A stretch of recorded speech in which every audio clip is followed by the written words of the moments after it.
श्री गुरवे नमः। हिंदू धर्म में गुरु की भूमिका बहुत महत्वपूर्ण मानी गई है।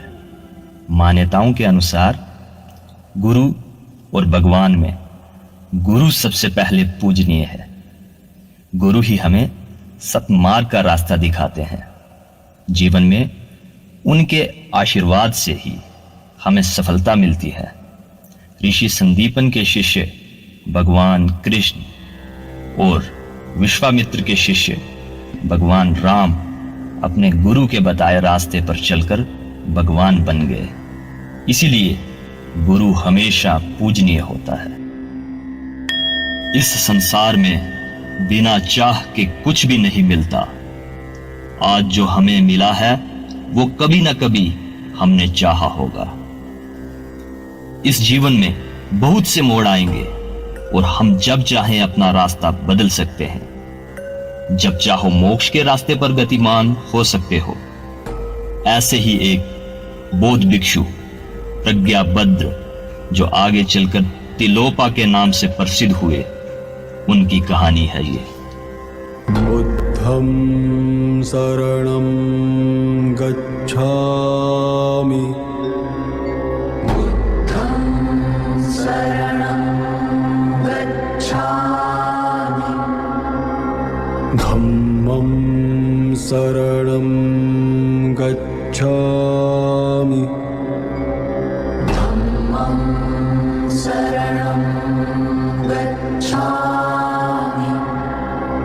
संघं शरणं गच्छामि। संघं शरणं गच्छामि। आप कौन हैं? मैं आपकी क्या मदद कर सकता हूं? मुझे सत्य जानना है। सत्य जानना है या सत्य के विषय में जानना है? अब आपके पास आया हूं तो सत्य के विषय में ही क्यों जानूंगा, सत्य ही जानूंगा। ये थोड़ा मुश्किल काम है। सत्य के विषय में जानना आसान है, पर सत्य को जानना बहुत मुश्किल, क्योंकि सत्य के विषय में जानना तो जानकारी है। आज तक मुझे इस विषय में कुछ ज्ञान नहीं था। मैं नहीं जानता था कि सत्य के विषय में जानने में और सत्य जानने में क्या अंतर है। सत्य के विषय में जानने वाले बहुत देखे हैं, सत्य जानने वाला कोई नहीं। मैं अब तक अंधेरे में था, पहली बार मुझे रोशनी दिखी है। अब तो मुझे सत्य ही जानना है। जैसे आपने जाना वैसे ही, कीमत चाहे जो मर्जी हो, चाहे तो आप मेरे प्राण ले लो। फिर तुम ऐसा करो, आश्रम में 500 भिक्षु हैं, इनके चावल कूटने का काम संभाल ले और दोबारा मेरे पास मत आना। चावल कूट सुबह से शाम तक। थक जाए तो उठ के फिर चावल कूटना। अब न कुछ सोचना, न विचारना और न किसी वाद विवाद में पड़ना। तुम्हारी यही साधना है। अब से मेरे पास मत आना। जब मुझे आवश्यकता होगी मैं खुद आ जाऊंगा। और ऐसे 12 वर्ष बीत गए। युवक चावल ही कूटता रहा, चावल ही कूटता रहा। थोड़ा सोचो, रोज सुबह उठ जाना, मुंह अंधेरे, जब कोई न जागे, चावल कूटने में लग जाना, क्योंकि जल्दी ही भिक्षु जागेंगे, उनका नाश्ता तैयार होगा और रात देर तक चावल कूटते रहना। बड़ा आश्रम, 500 भिक्षुओं का इंतजाम, और जब थक जाए तो वहीं सो जाता था, उसी कोठरी में जिसमें चावल कूटता था। और सुबह जब आंख खुले तो वहीं उठकर चावल कूटता रहता।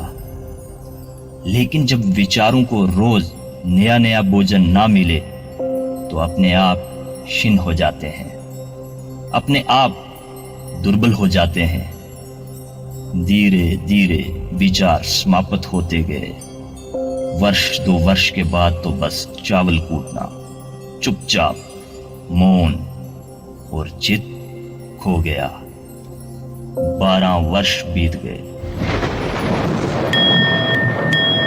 अब मेरी मृत्यु समीप है, इसलिए अब मुझे अपना उत्तराधिकारी चुनना होगा, जो मेरे जाने के बाद इस आश्रम को संभाल सके।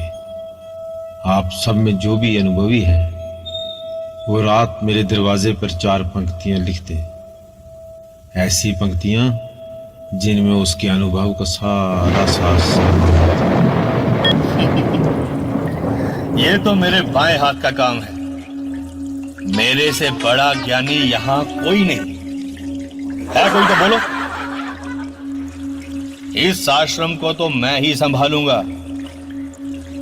कागज और कलम लाओ।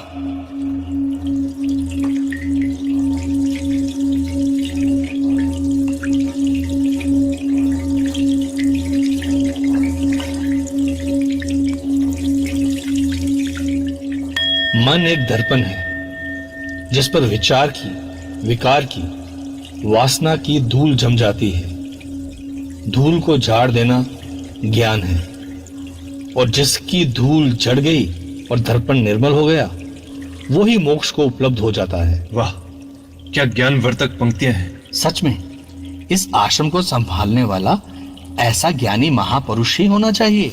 जो बात हम सोच भी नहीं सकते वो कितनी आसानी से 4 पंक्तियों में लिख दी।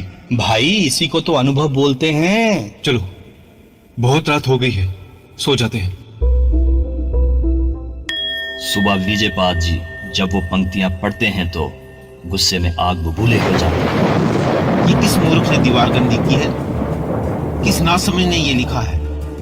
और कितना चतुर है, अपना नाम तक नहीं लिखा। सब डर गए।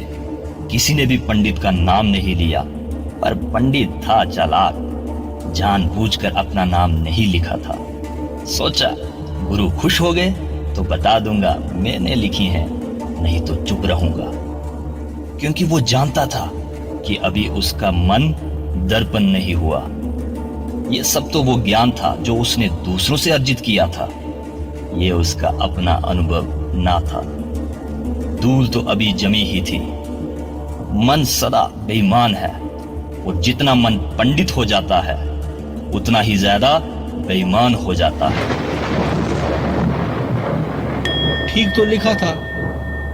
गुरु ज्यादा ही गुस्सा हो गए। बुढ़ापे में सठिया गया है। बड़े से बड़ा ज्ञानी भी ऐसी पंक्तियां नहीं लिख सकता। बहुत हंसी आ रही है तुम्हें। तू बस चावल कूट, मूर्ख। तुम हंस क्यों रहे हो? पता भी है क्या बात चल रही है यहाँ? सही कहा गुरुजी ने। ये पंक्तियां कूड़ा करकट है, इनका 2 कौड़ी मोल नहीं। क्या तुम लिख सकते हो 4 पंक्तियां जो इनसे श्रेष्ठ हो?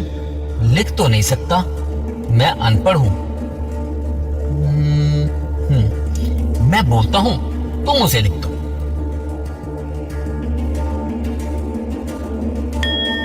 बोलो। लिखो।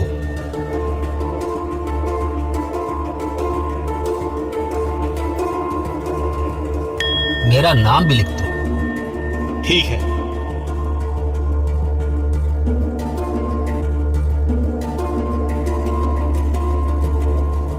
मन का कोई दर्पण नहीं, धूल जमेगी कहां? जो ऐसा जान लेता है वही सिद्ध है। मन का दर्पण ही नहीं है तो विचार की धूल जमेगी कहां? जिसने ऐसा जाना उसने ही सत्य जाना। प्रज्ञाबद्र, वाह, बहुत खूब। प्रज्ञाबद्र, प्रज्ञाबद्र, प्रज्ञाबद्र। जी गुरुजी, इतनी रात में कोई जरूरी काम? वो पंक्तियां तुमने लिखी हैं? जी गुरुजी। ये संभाल, आज से तू मेरा उत्तराधिकारी है, और तू अभी यहां से भाग जा। ये ज्ञानी पुरुष तुम्हें कभी अपना गुरु नहीं मानेंगे। एक अनपढ़ चावल कूटने वाला कैसे ज्ञानी हो सकता है? जबकि सच यही है कि तुमने सत्य पा लिया। चावल कूटते कूटते तुमने पा लिया। इस आश्रम में तुम चावल कूटते कूटते प्रज्ञा बद्र से सिद्ध तिलोपा हो गए हो। ये याद रखना, कभी भी कोई भी सिद्ध महापुरुष हो सकता है। तुम क्या करते हो, क्या करते हो, इसका मूल्य नहीं, इसका मूल्य नहीं, तुम कैसे करते हो, कैसे करते हो, बस इसी का मूल्य है, इसी का मूल्य है, इसी का मूल्य है।